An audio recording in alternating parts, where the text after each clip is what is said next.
Assalamualaikum warahmatullahi wabarakatuh. Selamat pagi seluruh ASN di Indonesia. Saat ini sudah kita ketahui bahwa ada reformasi birokrasi, yaitu terjadinya penyetaraan jabatan, perubahan antara jabatan administrasi menjadi jabatan fungsional tertentu. Mungkin masih menjadi pertanyaan para sahabat ASN, bagaimana proses kenaikan pangkat penyetaraan jabatan tersebut. Mari kita lihat kembali bagaimana syarat dan teknis kenaikan pangkat penyetaraan jabatan ini. Dasar hukum dari proses kenaikan pangkat tersebut yaitu Undang-Undang Nomor 5 Tahun 2014 tentang Aparatur Sipil Negara, Peraturan Pemerintah Nomor 12 Tahun 2002 tentang kenaikan pangkat PNS, Peraturan Pemerintah Nomor 17 Tahun 2020 tentang manajemen PNS, dan Peraturan Menteri Pan-RB Nomor 28 Tahun 2019 tentang penyetaraan jabatan administrasi ke dalam jabatan fungsional. Persyaratan kenaikan pangkat. Dalam pengajuan kenaikan pangkat baik reguler atau pilihan, pencapaian penilaian prestasi kerja selama 2 tahun terakhir sekurang-kurangnya harus bernilai baik. Kita perhatikan alur kenaikan pangkat yang tergambar pada presentasi ini,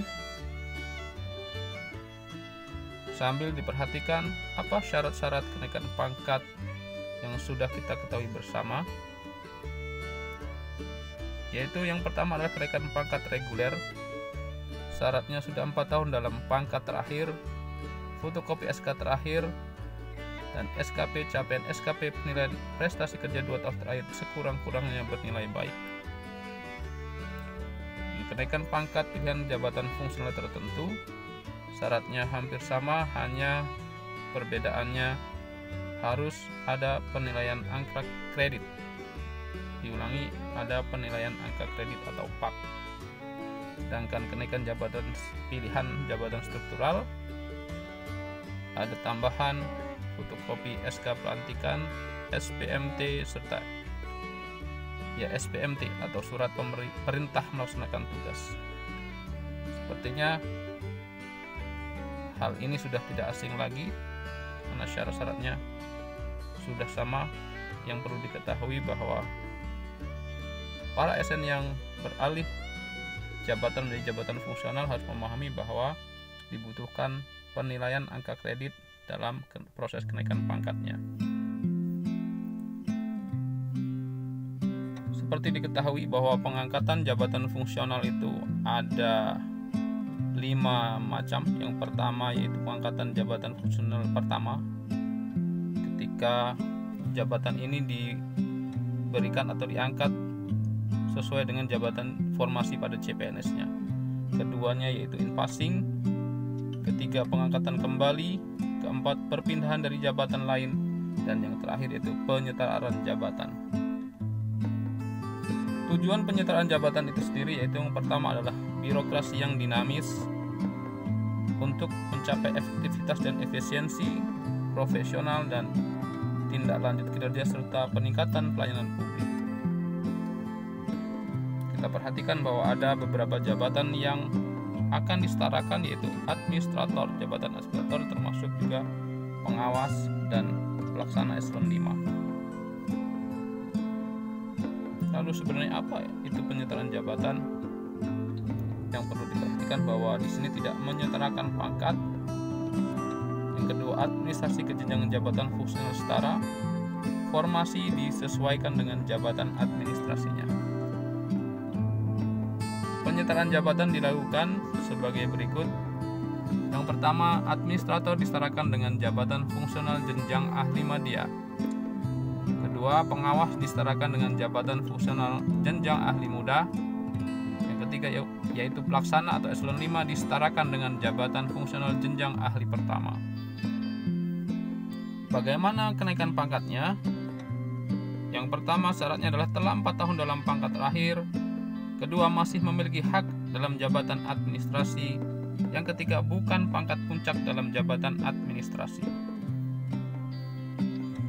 Angka kredit kumulatif yang didapatkan, yang pertama telah menduduki pangkat lebih dari 3 dan kurang dari 4 tahun diberikan angka kredit 75%. Kedua, telah menduduki pangkat lebih dari 2 dan kurang dari 3 tahun diberikan angka kredit 50%. Ketiga, telah menduduki pangkat lebih dari 1 dan kurang dari 2 tahun diberikan angka kredit 25%. Keempat, administrator, pengawas, dan pelaksana eselon 5 yang mengalami penyetaraan jabatan dan telah menduduki pangkat kurang dari 1 tahun diberikan angka kredit 0%. Pendidikan dalam jabatan fungsional penyetaraan. Bagi pendidikan yang belum sesuai syarat jabatan paling lama 3 tahun sejak diangkat jabatan fungsional. Pendidikan S1, S2, dan S3 yang sudah diakui diberikan nilai 100%. Yang belum diakui masuk unsur pengembangan profesi 25%. Tugas dan fungsi koordinasi 25% koordinator diberikan angka kredit. Subkoordinator diberikan angka kredit 25%. Minimal dalam masa penilaian PAK dan pangkat yang sama 1 tahun. Ini tugas dan fungsi koordinasinya. Mendapatkan 25% masing-masing untuk koordinator dan subkoordinator. Penghasilan, aturan yang paling urgent di sini yang menjadi perhatian adalah tidak boleh turun bagi pejabat administrasi yang disetarakan dalam jabatan sampai dengan peraturan lebih lanjut. Ini presentasi akan kami tautkan di deskripsi. Nanti silakan diperhatikan bagaimana simulasi perubahan jabatan administrasi menjadi jabatan fungsional. Demikian, sambil diperhatikan bagaimana proses penghitungan angka kreditnya. Sebagai contoh, ada jenis jabatan lanjutan atau pertama, pangkatnya 3A sampai 3B, kebutuhan angka kredit untuk naik pangkat itu 50, angka kredit maksimal 25%, menjadi 12,5%. Ini proses penyetaraannya. Lampiran kedua, contoh angka kredit JF. Perhitungan angka kreditnya, unsur utamanya 80%, unsur penunjangnya 20%. Nanti akan ada penilaian di situ. Unsur utama ada pendidikan, kajian, analisis vokasi, dan pengembangan profesi. Dan ada unsur penunjang 20%, contohnya keanggotaan dalam organisasi profesi. Penilaian dilakukan oleh tim penilai angka kredit. Oke, saya rasa seperti itu. Nanti silakan presentasi ini bisa di-download melalui link deskripsi. Demikian, mudah-mudahan sedikit membantu. Apabila ada pertanyaan, silahkan berikan komentar Anda di kolom komentar.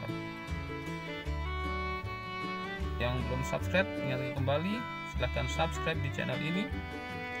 Saya akhiri. Assalamualaikum warahmatullahi wabarakatuh.